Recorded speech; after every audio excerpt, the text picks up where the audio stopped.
Scroll చేయమాకు. Very very important issue అనమాట. ఏంటి అంటే రాజధాని అమరావతిలో కరెక్ట్ కాదని చెప్పేసి ప్రపంచ బ్యాంకు చెప్పడం జరిగింది.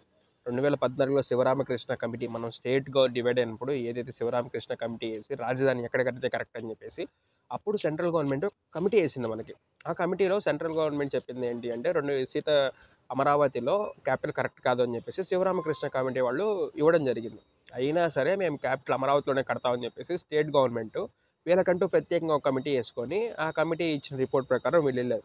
ఆ కమిటీలో ఉన్న మెంబర్స్ ఎవరు? మన నారాయణ గారు, అచ్చెన్నాయుడు గారు, వీళ్ళే ఉన్న కమిటీ మెంబర్స్. అమరావతిలో ఏసేయండి అది ఇది అని చెప్పేసి అన్నారు. ఇప్పుడు ప్రపంచ బ్యాంకు కూడా అమరావతిలో క్యాపిటల్ కరెక్ట్ కాదు అని చెప్పేసి చెప్తుందన్నమాట. సరే అంటే ఎందుకు ఇలా చెప్పాల్సి వస్తుంది? కేంద్రం మనకి 15,000 కోట్లు గ్రాంట్స్ ఇస్తా అన్నారు.